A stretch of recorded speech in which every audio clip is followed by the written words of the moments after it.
Welcome to 108 news Telugu. Gannavaram మాజీ MLA Vallabhaneni వంశీని విజయవాడ ప్రభుత్వ ఆసుపత్రికి తీసుకొచ్చారు. ఎందుకు? శ్వాస తీసుకోవడంలో ఇబ్బంది పడుతున్న వంశీని హుటాహుటిన వైద్య పరీక్షల కోసం ఆసుపత్రికి తీసుకొచ్చారని పోలీసుల సమాచారం. జైలులో శ్వాస తీసుకోవడంలో ఇబ్బంది పడుతున్న క్రమంలో ఈ విషయాన్ని న్యాయవాది గారికి వంశీ వివరించారు. ఆక్సిజన్ ఎనలైజర్ పెట్టుకోవడం వల్ల ముక్కు వద్ద ఉన్న ఎముకలు నొప్పి వస్తున్నాయని చెప్పారు. గన్నవరం మాజీ ఎమ్మెల్యే వల్లభనేని వంశీని హుటాహుటిన జైలు నుంచి ఆసుపత్రికి తరలించారు పోలీసులు. ఆయనకు శ్వాస తీసుకోవడంతో ఇబ్బందులు వచ్చాయి.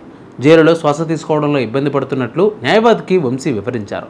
ఆక్సిజన్ అనలైజర్ పెట్టుకోవడం వల్ల ముక్కు వద్ద ఉన్న ఎముకలు బాగా దెబ్బతిన్నాయంటూ వస్తున్న సమాచారంపై ఆయన అలా స్పందించాల్సి వచ్చిందని చెప్పారు.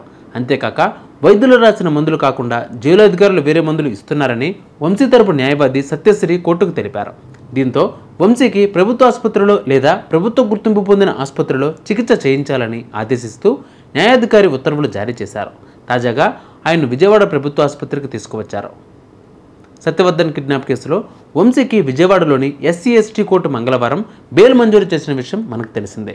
ఆయనతో పాటు మరో నలుగురికి కూడా ఈ కేసులో కోర్టు బెయిల్ మంజూరు చేసింది.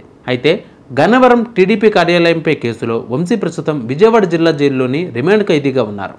శ్వాస తీసుకోవడంలో ఆయనకు ఇబ్బంది పడడంతో ఆయనను దవాఖానాకు తరలించి చికిత్స అందిస్తున్నారు. ప్రస్తుతం ఆయనకు వైద్యం అందిస్తున్నారు. ఈ విషయం బయటకు రావడంతో వైఎస్ఆర్సీపీ శ్రేణులు ఆసుపత్రికి చేరుకుంటున్నారు.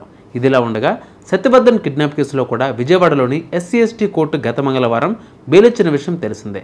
మరో నలుగురికి కూడా కోర్టు షరతులతో కూడిన బెయిల్ను మంజూరు చేసింది.